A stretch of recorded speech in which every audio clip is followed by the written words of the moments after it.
Welcome to Newtown's World. I'm Gary Davis. Well, it's that time of year when elections are upon us. There are local government elections here in Newtown this November, featuring candidates from three political parties: the Democratic Party, the Republican Party, and the Independent Party of Newtown. At the national level, all eyes are on the 2012 elections. So far, it's still only a two-party race for control of our national government. However, there is a new movement that hopes to be a voice for those who are tired of our bickering two-party system in government. The burgeoning No Labels movement wants our elected leaders to put their political labels aside and work together for the betterment of our country. Pat Olivor is a member of the No Labels movement as a citizen leader here in Newtown. Pat, welcome. Thank you. So, Pat, why did you become involved in the No Labels movement? What urged you to jump in? Well, I was impressed with a lot of the people who were involved with it. A year ago in December, they had their first kickoff. And David Brooks was there, and quite a lot of people that I respect. And the whole idea was to change the tone of the political debate, so it didn't have to be so extreme. And that was a very attractive idea to me. So. Now, do you lean towards getting involved in politics? Is this something that you have done during your life, or is this just kind of like, I've had enough, this looks really interesting, I want to get involved? I've always been a political junkie, so to speak, that I've always been fascinated with it. My undergraduate degree is in economics and political science, so I've always been fascinated in the subject, but I don't really have any aspirations for political office. I just have felt that it got to the point where there's got to be somebody talking for the moderates. I feel like the political process has been hijacked by the extremes, and so I was saying this is great if we can really put some give some weight to the middle, because we have people screaming on either side, but nobody's really representing the middle political view. And it's not that you couldn't take an idea from either side. It's just that the people who get noticed by the 24-hour news cycle are the people who say the most outrageous things. And that's not necessarily good government policy. A lot of times, good government policy is kind of the boring stuff. But we have to be rational. We have to have a reasonable approach. So now, how is No Labels going about trying to accomplish this? Well, what they want to do is reward bipartisanship. They want to stand out and say if people say blatant falsehoods, or and they will criticize the nature of the debate, but for people who are just being vitriolic. And they want to support and make known people who are willing to meet in the middle, and they will reward people who are willing to compromise. And the whole idea is to make compromise it's become a dirty word. And so we're saying, no, this is how the American government has succeeded for all this time, that this is what we have to reward.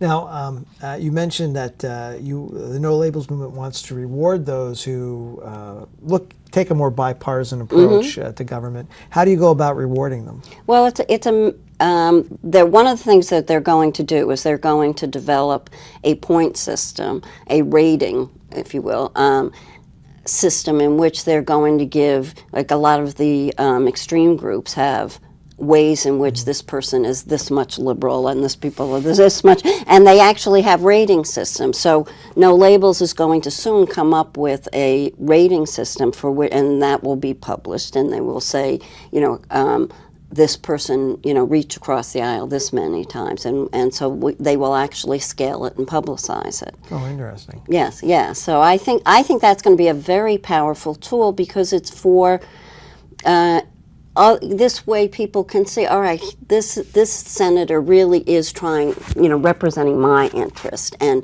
looking for a way to come to an end, as opposed to just promote the ideals of the extremes. Well, it'll be fascinating to see how that works to promote those who are doing that type of work, because you know that there are.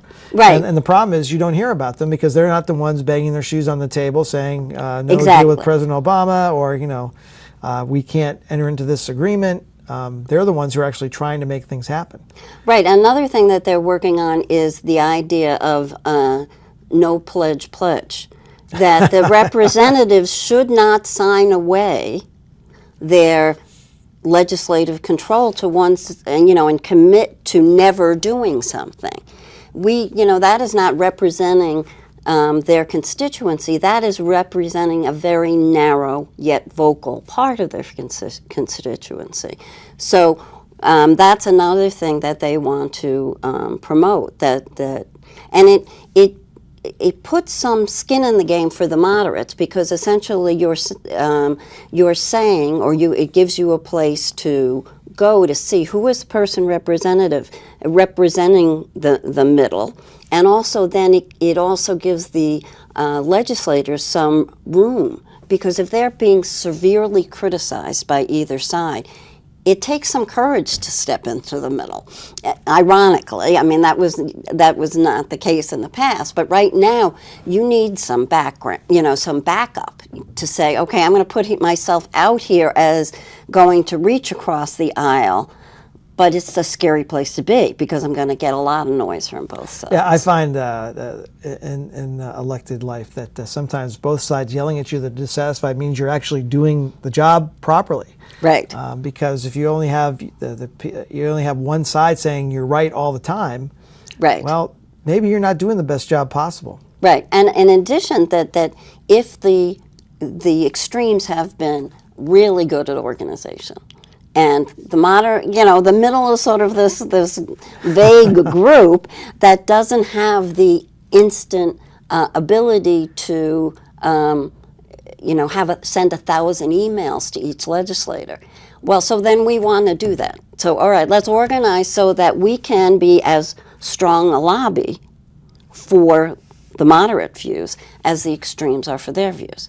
Now, you're a citizen leader. Mm-hmm. How does a citizen leader, and there's citizen leaders, I imagine, all over the country, Mm-hmm. What is the role of the citizen leader in trying to implement now these types of initiatives? Well, it's being fleshed out a little bit. It's a new organization, right? And so what they really want you to do is do the sort of thing in which you're getting the word out about the organization. They want you to talk to friends, get people to come to the site. Connecticut is fairly well represented in terms of the number of email contacts that we have. And so that's really what they want us to get the word out and try to get as many people involved.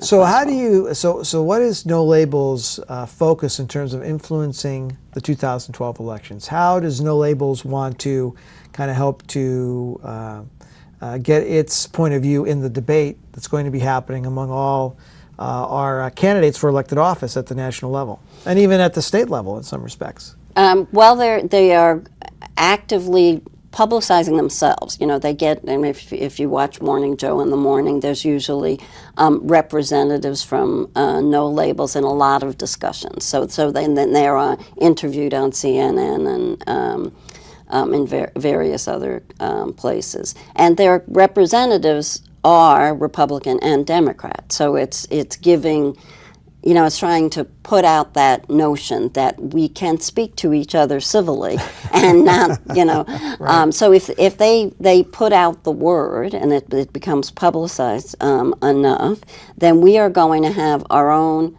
they're planning to have a convention in Philadelphia in a month before the election. That's where it is, that's the tentative schedule, in which they're going to have a debate, and they are going to put their influence and put their stamp on it. And I'm sure there will be many more public events before that. But again, the rating system, that getting the people, getting the emails out in mass and being able to say, give a voice to moderation, and also to every time there is one of these, which we're going to have again and again, these debt limit debates, No Labels gets a lot of press because it is clear to everybody how silly this is. And, as I heard someone say on the news the other day, Standard & Poor's didn't just downgrade the U.S. because of its budget. It was the budget impasse. So that impasse is directly affecting your pocketbook.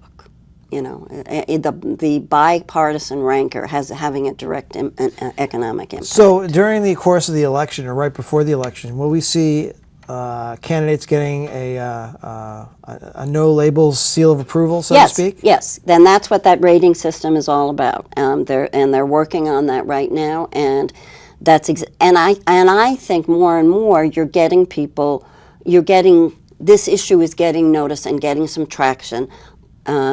And especially with the debt ceiling debates, that people are disgusted. Well, and they've had some very well-respected, well-known people jump in. We had the CEO of Starbucks. And I got to say, he is such an impressive guy. He really is. And there was a call in which he was on the No Label site. It was just such an interesting thing. And he's gotten, I think, over 100 other CEOs commit to not giving any funding to political campaigns that are,